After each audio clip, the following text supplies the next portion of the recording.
Good morning, students, and welcome to Travel and Tourism Day 6. Today, the topic that we are going to address is organizational structure of a travel slash tour company. So, today we are going to see how a company works, who does what in a company, what are the different role profiles, and also, we are going to see how a company's structure is very important for the company's well being, right? So, the first slide here is I have put 3 points in the form of a fill in the blanks so that this would be a starting point for you to understand what are the needs of a small company and what are the needs of a large scale company, right? So, the first point is in a small and medium scale travel agency or tour operator, one will find a simple organization structure. So, when the company is small children, the number of people involved in the company would also be a small number. Thus, the person would be carrying out lot of duties because the company is in an initial stage and it's coming up.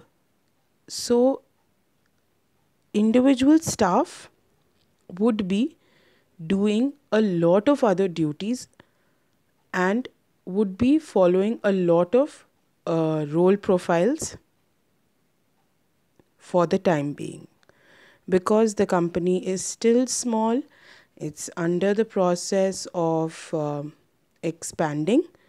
So, the number of people will be small, and thus the organization structure will be also small. In a large scale travel company such as Thomas Cook, Make My Trip, etc., the organization structure is more formal. Now, what do we mean by more formal? We are trying to say that each person will have only one or two duties to carry out, and each person would be specialized in the role and duty that they are carrying out. So there's very limited multitasking. Each person is given a specific role that they have to carry out in a organization, right? A travel company will operate functions most effectively and efficiently in an explicit organization structure. Now, children, just to make this more clear, what does explicit mean? Explicit means that stated clearly and in detail, leaving no room for confusion or doubt.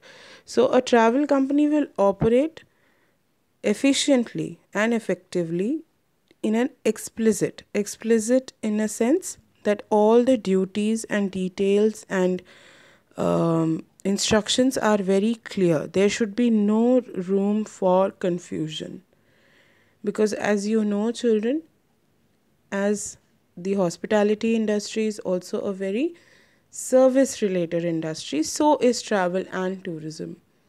There should be good communication between the teams, the team members, the managers, the assistant managers. Everybody should be on the same page. Thus, an explicit, that means more clear and detailed instructions is required, right? So, an explicit organization structure is designed or adopted. Students, just to make this more clear in your mind, let me give you a very good example that you would relate to. Let's say our school. So, the top person in our school is director, sir. Then comes the principals.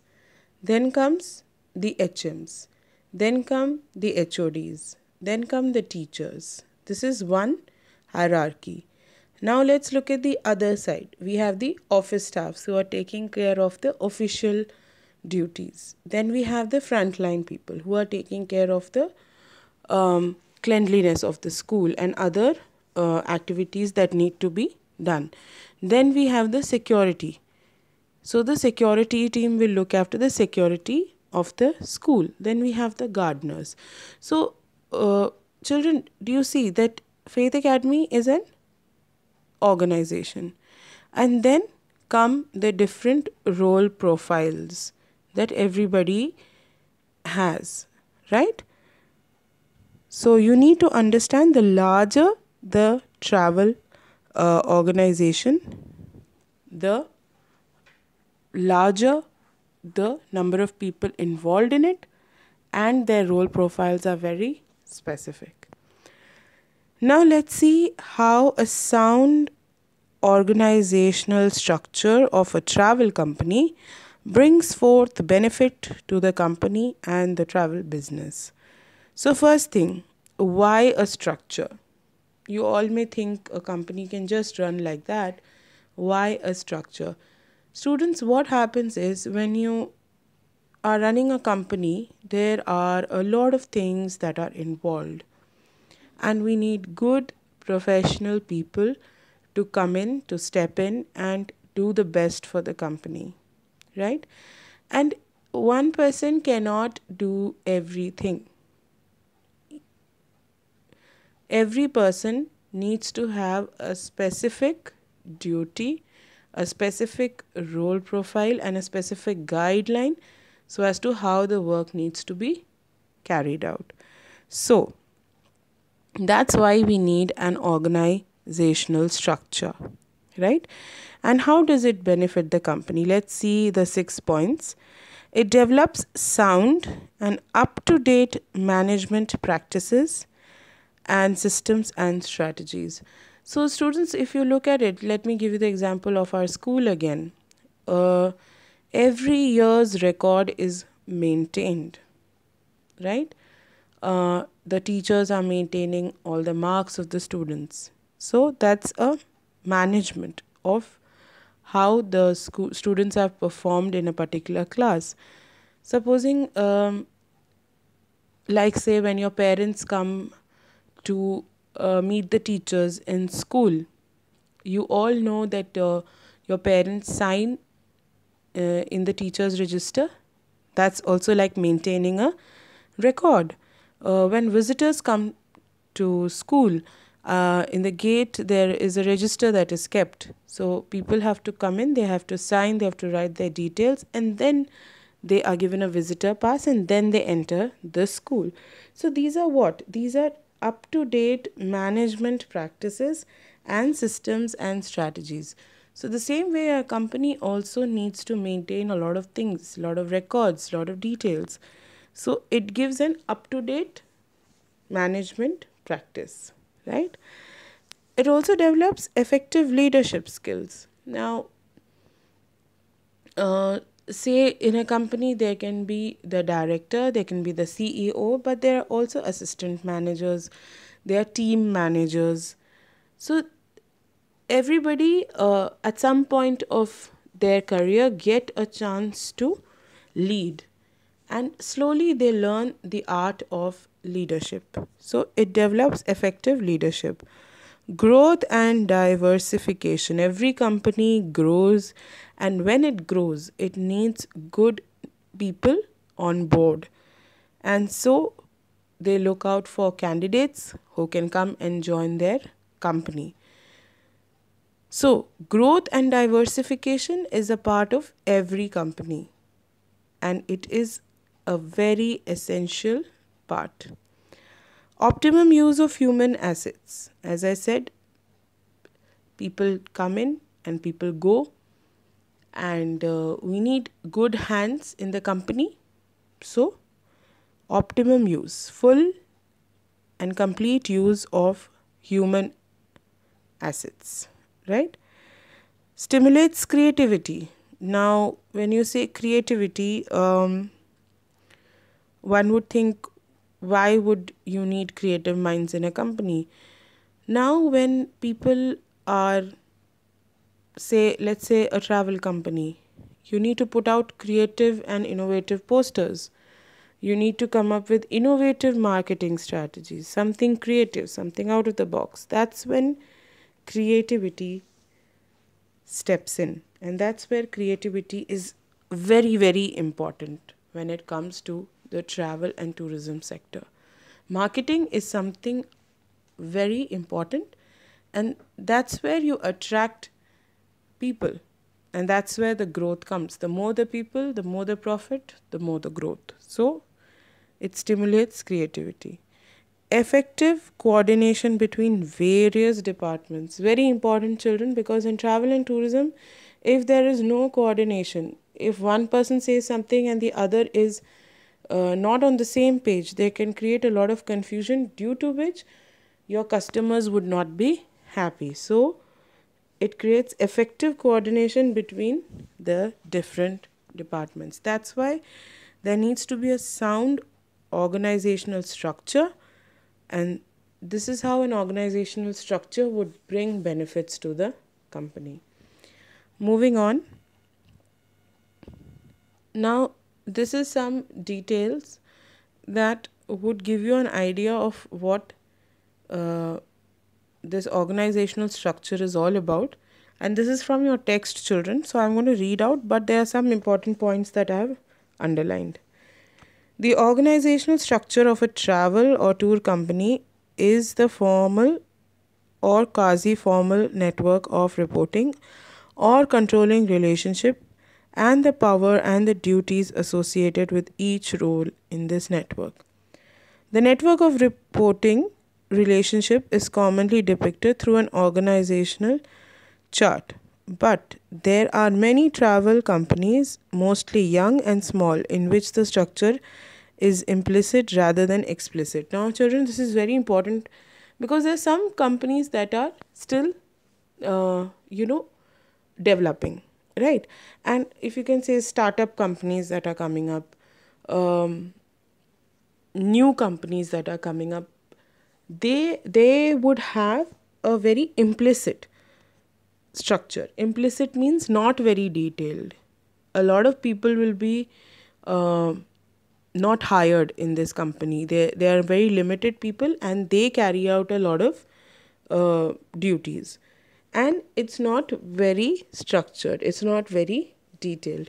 Also, let me give you a small example here.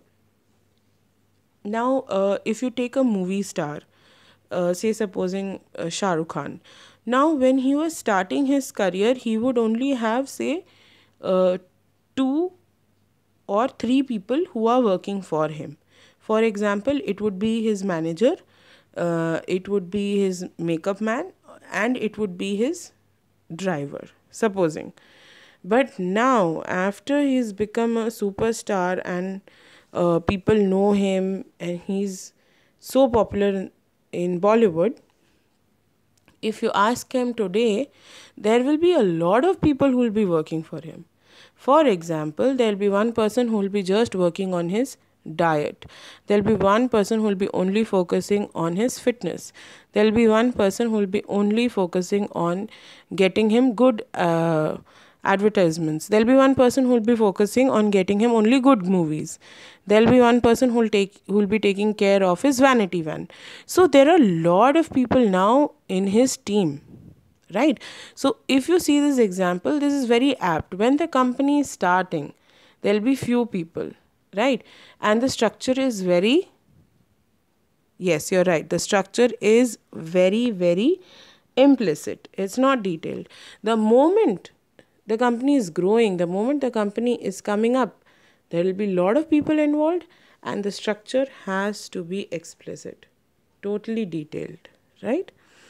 However, it has been observed that a travel company will operate functions most effectively and efficiently if an explicit organizational structure is designed or adopted.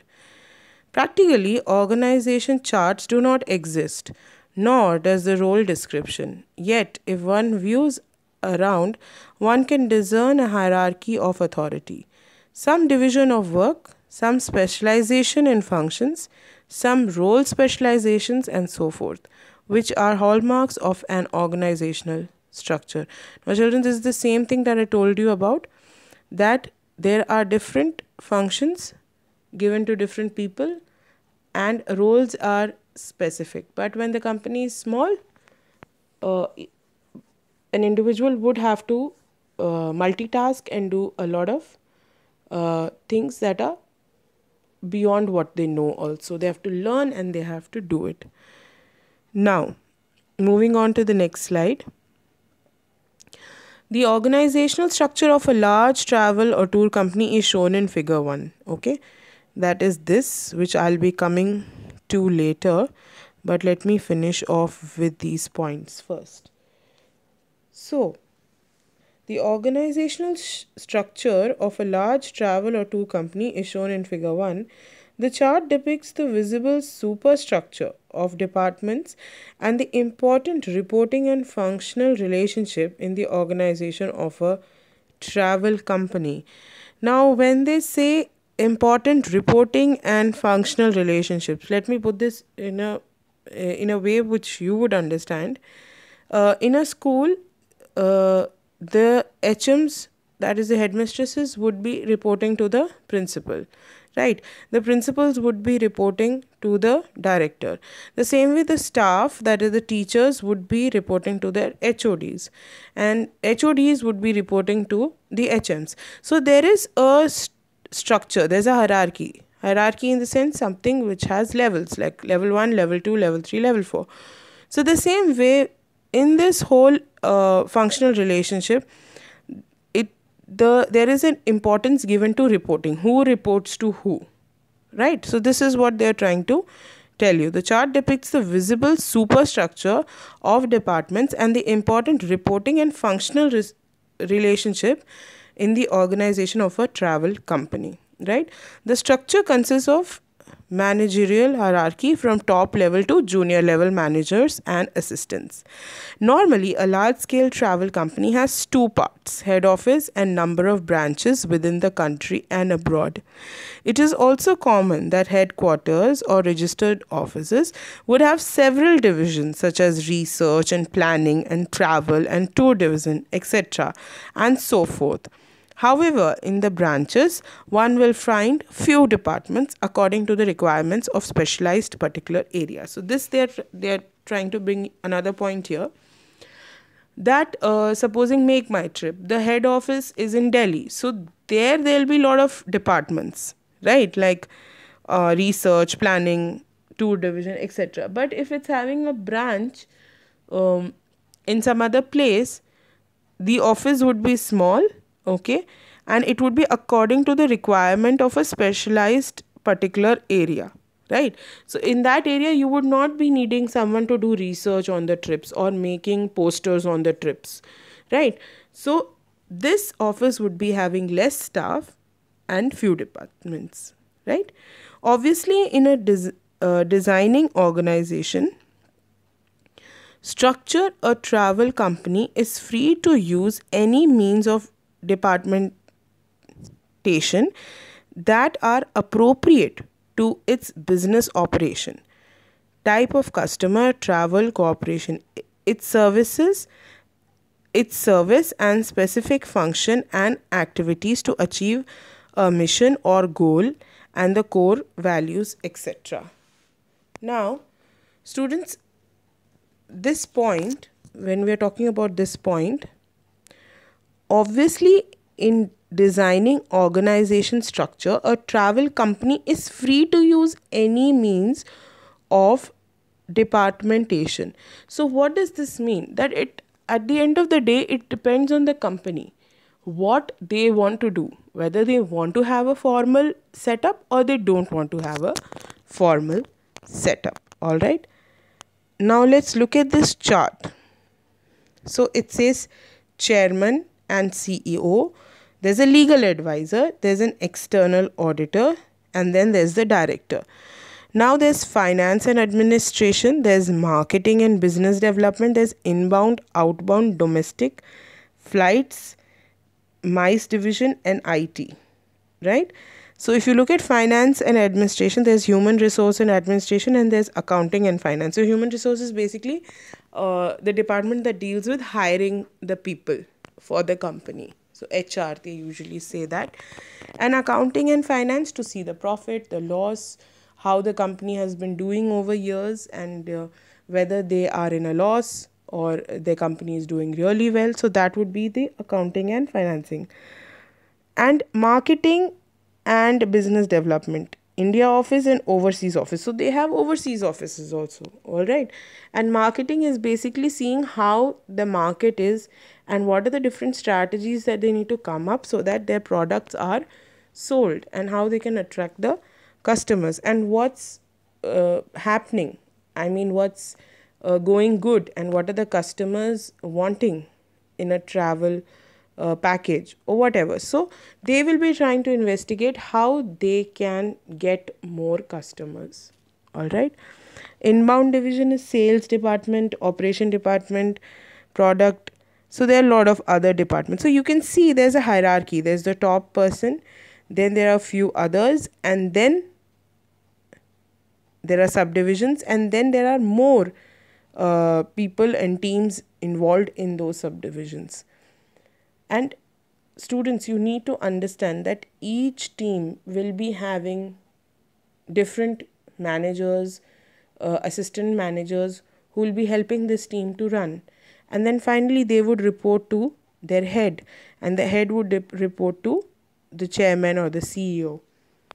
So, students, understand that today's lesson was about how a company organizes itself, and how in the travel and tourism sector also it is very, very essential, and every person has a role to follow.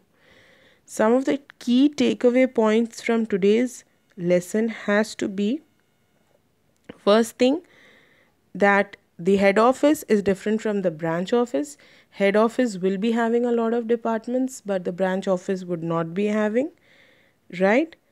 And there is a functional relationship that an organization has to follow. One has to report to the higher authorities, and there is a order that they follow. So that is very, very important. Also, that if the company is small, a formal organizational setup would be better. But if the company is big, the organizational structure has to be explicit, and it has to be having a lot of members, and all the instructions and the details have to be mentioned very, very clearly, and there should be no doubt or confusion, right? And why a sound organizational structure? This can come as a 3-mark question, students. So please make sure that you learn up on these points.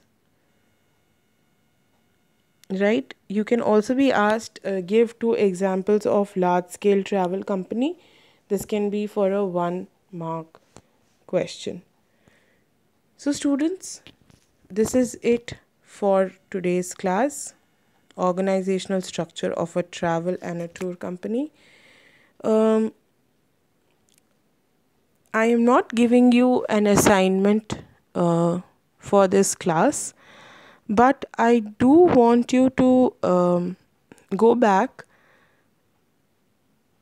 and research on different organizational structures of different companies and see what they are doing.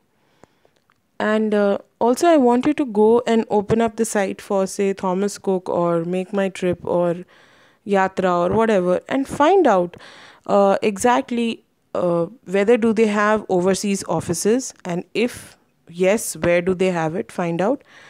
And where is the head office, and find out what are the different branches. Students, see, when we do a class like this, it is very important for you all to go and see for yourself that things like this actually exist, right? I would have put it in the slide, but there are some things that you need to go up and look up, right? So please do that and take up a big company and see how they work out their organizational structure. And this would be um, informative, and it would also help you to understand this class in a better fashion, right? That's all for today, students. Hope to see you soon in the next class. Thank you.